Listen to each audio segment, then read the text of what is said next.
নির্বাচনে গো হারার পরও মমতা ব্যানার্জি গো ধরলেন, জেদ ধরলেন, তাই না? গোয়ার তুমি শুরু করলেন যে উনি ক্ষমতা থেকে যাবেন না, পদত্যাগ করবেন না। কারণ হলো ওই পশ্চিমবঙ্গ তার হলো বাপদাদা তালুক, আর উনি হলেন ওই সেই জমিদারির, অর্থাৎ পশ্চিমবঙ্গ হলো তার বাপদাদার জমিদারি, আর উনি হলেন পৈতৃক সূত্রে অথবা বংশীয় সূত্রে পশ্চিমবঙ্গের জমিদার। আর ওনার লাঠিয়াল বাহিনীর হেড হলো কে? তার ভাতিজা, ওই যে অভিষেক ব্যানার্জি। আবার লোকে বলে এটা নাকি তারই ছেলে, কে জানে।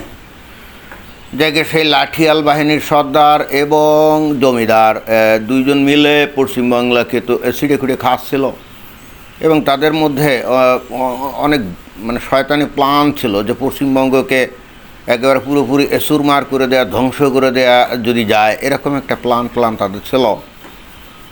তো এই জন্য ইলেকশনে হেরে যাওয়ার পরেও তার দাবি উনি নাকি হারেন নাই এবং উনি ক্ষমতা থেকে যাবেন না। কিন্তু ওই যে বেরসিক রাজ্যপাল মনে হয়, তাদের যে রাজ্যসভা আছে না, তো বেরসিক রাজ্যপাল সে কী কামটা করছে দেখেন।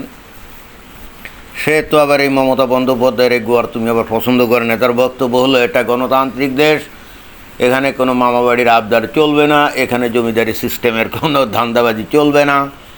তো বেরসিক লোকটা মনে হয়, আমার কাছে সেরকম ধারণা। তো এখন সেই রাজ্যপাল কি রাজ্যপালই তো এখন ফরমান মানে ফতোয়া জারি করছে আর কি, ফরমান বা ফতোয়া জারি একই তো কথা। তো সেটাই যে এখানে আমি পাইলাম, সেখানে লেখা লোকভবন পশ্চিমবঙ্গ প্রেস বিজ্ঞপ্তি। রাজ্য ভবন কি লোকভবন বলে নাকি কি জানি। ভারতীয় সংবিধানের 174 অনুচ্ছেদের 2 নং ধারা বি উপধারার ধারায় অর্পিত ক্ষমতা বলে। আচ্ছা, পশ্চিমবঙ্গের মাননীয় রাজ্যপাল শ্রী আর.এন. রবি 7 মে 2026 তারিখ হইতে পশ্চিমবঙ্গ বিধানসভা ভঙ্গ করার আদেশ জারি করেছেন। হায় হায় হায়, এ কি এত বড় সাহস এই রাজ্যপালের! আমাদের বাপদাদার জমিদারির জমিদার এবং তার লাঠিয়াল সর্দার দুজনকে অনেকটা ঘাড় ধাক্কা দিয়ে এই ক্ষমতা থেকে বের করে দেওয়ার মতো না। অর্থাৎ এখন বিধানসভা যেহেতু ভেঙে গেছে, তাহলে তো ওই মুখ্যমন্ত্রীর পদ বলেও মানে পদে কেউ আর তো নাই, তাই না? বিধানসভা থাকলে না, বিধানসভা থাকলে সে না মুখ্যমন্ত্রী থাকবে। এই তো এখন বিধানসভা শেষ, মানে ভেঙে দেওয়া হয়েছে। হয়তো আগামীকাল নাকি আজকেই, আগামীকাল বা 2-1 দিনের মধ্যেই মনে হয় যে ওই নতুন যারা নির্বাচিত হয়েছে তাদের শপথ গ্রহণ অনুষ্ঠান হবে। তো তারপরে লিখছে কি এই ফরমানে, উক্ত আদেশটি ভারতীয় সংবিধানের 174(2)(b) অনুচ্ছেদের সাংবিধানিক বিধান অনুযায়ী বলবৎ হয়ে গেছে, কার্যকর হয়ে গেছে। তার মানে এটা অনেকটা ওই মমতা বন্দ্যোপাধ্যায়কে কি ঘাড় ধাক্কা দিয়ে ক্ষমতা থেকে বের করে দেওয়ার মতো, তাই না? যদিও ফিজিক্যালি এখনও সেটা পায় নাই, কিন্তু যদি গোয়ারতুমি করে এখন আবার ওই নবান্ন, মানে যেটাকে আগে বলা হতো রাইটার্স বিল্ডিং, যেটাকে বলা হয় সচিবালয় আর কি, পশ্চিমবঙ্গের সচিবালয়, প্রশাসনিক সচিবালয়, তো ওখানে মুখ্যমন্ত্রীর তো একটা অফিস কক্ষ আছে। তো এখন গোয়ারতুমি করে যদি মমতা বন্দ্যোপাধ্যায় ঠিকই ওখানে গিয়ে হাজির হয়, তাহলে কিন্তু ফিজিক্যালি ঘাড় ধাক্কার একটা সমূহ সম্ভাবনা আছে। এটা কিন্তু একেবারে জোর গলায় বলা যায়। কী কারণে বললাম? বিজেপিরও দরকার হবে না, কারণ ইলেকশানে নির্বাচনী ফলাফল আসার পরে ওই মহাকরণ বা যেটাকে রাইটার্স বিল্ডিং বলে, বা মমতা বন্দ্যোপাধ্যায় নিজেই যেহেতু এটা তো জমিদারি ছিল, অতএব ওই অফিসের নামও নিজের মতো করছিল নবান্ন। আরে ভাই, নবান্ন কোনো নাম হলো নাকি? মানে ফাজলামির আর কোনো ফাজলামির আর কোনো ইয়ে নাই, শেষ নেই। আরে ভাই, নবান্ন মানে কি? নবান্ন নতুন ধানের যে অন্ন, তাই না? নতুন ধান আগে গাঁও গ্রামে ওই আমন ধান হতো তখন নতুন ধানের যে অন্ন, ওইটারই তো নবান্ন বলে। তো ভাই, একটা অফিসের নাম কি নবান্ন হয় নাকি? মানে এটা কি যুদ্ধই হলো নাকি? তা আবার একটা সরকারি অফিস, তাও সরকারি প্রধান অফিস, ভাই এইটার নাম নবান্ন হয় নাকি? মানে উদ্ভট চিন্তাভাবনা যত। কারণ ওই যে জমিদারি ছিল, এই জন্য চিন্তা করছে যা ইচ্ছে খুশি তাই করবে, কে কী বলবে। আসলে তো তাই, যা ইচ্ছে খুশি তাই করছে, কে কী বলছে, কে কিছু তো বলতে পারে নাই গত 15 বছর ধরে, যেহেতু নিজের জমিদারি, অর্থাৎ কে কী কার ঘাড়ে কয়টা মাথা, তাই না? তো এখন অতএব এই মমতা বন্দ্যোপাধ্যায় অফিসিয়ালি পদত্যাগ করুক আর না করুক, she is already ousted from the post of chief minister, right? না, she is nothing but a simple person এবং ওয়ার্থলেস পার্সন, ফালতু ভাবলি। কারণ সে তো বিধানসভায় জিততেও পারে না, ওই যে ইয়েতে ভবানীপুরে সেখানেও তো হেরে গেছে, তো তাহলে এখন ফালতু ভাবলি ছাড়া তো আর কিছু না। এবং এই মমতা বন্দ্যোপাধ্যায় আসলে নিজের অনেক চালাক এবং সেনা মনে করে, সে বোঝে না যে এই গোটা ভারতীয় উপমহাদেশে বিজেপি ক্ষমতায় এবং তাদের যে থিঙ্ক ট্যাঙ্ক, তাদের যে চিন্তাবিদ, তাদের যে নেতারা, দে আর ভেরি মাচ ম্যাচিউর। সে ওই আইএসের সাথে ষড়যন্ত্র করে বা বাংলাদেশের উগ্রবাদী সংগঠনের সাথে বা ডিপ স্টেটের এজেন্ট হয়ে ষড়যন্ত্র করে এখানে ধান্দাবাজি করবে, একটা অরাজকতা তৈরি করবে, একটা হিন্দু মুসলমানদের মধ্যে রায়ট লাগানোর ধান্দা করবে, এবং সেটা তো করছে, তাই না?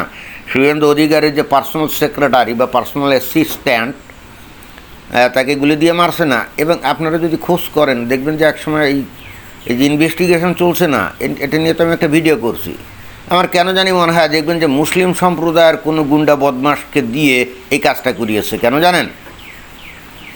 কারণ এটা কিন্তু খুব ম্যাটিকুলাস ডিজাইন করে করা হয়েছে। এই মুসলিম সম্প্রদায়ের কোনো লোকজন দিয়ে এই কাজটা এই কারণে করা হয়েছে, আমার ধারণা ইনভেস্টিগেশনে যদি পরবর্তীতে মানে এই গ্রেপ্তার করা যায় খুনিদেরকে, দেখবেন যে এরা হিন্দু হবে না, most probably they will be from Muslim family. কেন এটা করা হয়েছে জানেন? যখনই মুসলিম ফ্যামিলি থেকে করা হয়েছে বলে বলা হবে, মানে বের হবে, তখন স্বাভাবিকভাবে প্রতিশোধের নেশায় অনেকটা কিন্তু এই বিজেপি উন্মত্ত হতে পারে, হয়ে তখন কিন্তু মুসলমানদের উপরে হামলে পড়তে পারে, কি পারে না? ব্যাস, যেই পড়বে সাথে সাথে ভিকটিম কার্ড, ভিকটিম গেম শুরু হয়ে যাবে। এইবার বলবে যে দেখো দেখো হিন্দুরা কত খারাপ, বিজেপি কত খারাপ, ইলেকশনে জিতেই দেখো তারা মুসলমানদের উপরে ঝাঁপিয়ে পড়েছে। যদিও অবশ্য ইন দি মিন টাইম এই বিজেপির লোকজন কিন্তু মুসলমানদের উপরে কোনো হামলে টামলে কোথাও পড়ে নাই, কিন্তু বাংলাদেশের ওই যে বট বাহিনী আছে না, জামাত শিবিরের বট বাহিনী আছে না, তারা কিন্তু বিভিন্ন ছবি টবি দিয়ে কিন্তু এটা প্রচার করে যাচ্ছে, বুঝছেন? যে ভারতে নাকি বিভিন্ন জায়গায় মুসলমানদের উপরে হামলে টামলে পড়া হচ্ছে। একেবারে পড়া হচ্ছে না তা তো না, কিন্তু আমি তো আমার ভিডিওতে বলছিলাম যে এই পশ্চিম বাংলায় মুসলমানরা যেভাবে গুন্ডামি মাস্তানি করে হিন্দুদের উপর অত্যাচার নির্যাতন করতো, এইটা তো ভাই বাংলাদেশে কল্পনাও করা যেত না। বাংলাদেশে সংখ্যালঘু সম্প্রদায়ের হিন্দুরা এরকম গুন্ডামি মাস্তানি যদি করতো, তাহলে ওই যে 5 আগস্ট যে 2024 সালে সেখানে পতন ঘটলো না, এরপরে বিশ্বাস করেন বাংলাদেশে একটা হিন্দু আর পাওয়া যেত না, সবগুলো কিন্তু শরণার্থী ভারতে চলে আসতে বাধ্য হতো। ওরা আওয়ামী লীগের রাজনীতির সাথে জড়িত ছিল ঠিকই আছে, কিন্তু কখনো গুন্ডামি মাস্তানি করতো না, এই সাহস তারা কখনোই করতো না। বাট পশ্চিমবঙ্গে মুসলমানরা কিন্তু সেই সাহস করতো, তাই না? এই যে জাহাঙ্গীর খান, শাহজাহান, কত নাম, মানে এরা তো ছিল পেশাদার গুন্ড বদমাশ, এদেরকে লালন পালন করতো কে? এই মমতা ব্যানার্জি আর অভিষেক ব্যানার্জি, তাই না? এখন এই যে এই শুভেন্দু অধিকারের পার্সোনাল অ্যাসিস্ট্যান্টকে যেগুলি করছে, দেখেন যদি মানে খুব ক্যালকুলেটিভ প্ল্যান এটা, এবং আমার ধারণা সে মুসলমানই হবে। এবং সেই যখন তাকে ধরা হবে তো স্বাভাবিকভাবে দেখবেন যে মুসলমানদের উপর তো একটু চাপা পড়বেই, এতে কিন্তু কোনো সন্দেহ নেই। এবং তখন কিন্তু বলবে যে দেখো, মানে রাট শুরু করছে। এবং মমতা ভাবছিল কি জানেন, যে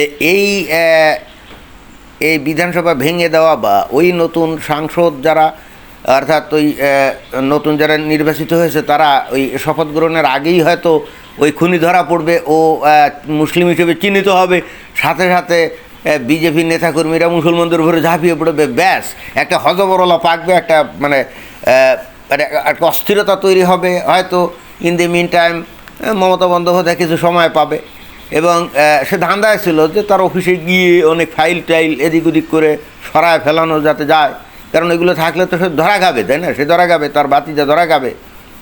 এবং এটা একটা সময় গোলমাল পাকানোর, যারা গুন্ডামি মাস্তানি দীর্ঘ 15 বছর ধরে করছে, একটু সময় পাইলে তারা যেন নিরাপদে সটকে পড়তে পারে। এইগুলো আসলে বেসিক্যালি প্ল্যান। মমতা বন্দ্যোপাধ্যায় কখনোই কল্পনা করে না যে বিজেপির সাথে লড়াই করে তারা ওখানে মানে পুরা দেশটারে সারখার করে দিতে পারবে, এই ক্ষমতা যে মমতা বন্দ্যোপাধ্যায় নাই, এইটা আমার মনে হয় এই কমন সেন্স আছে, যদি নিতান্ত উন্মাদ যদি না হয়। কারণ এখানে বিজেপির লোকজন কি ছেড়ে দিবে নাকি মারামারি?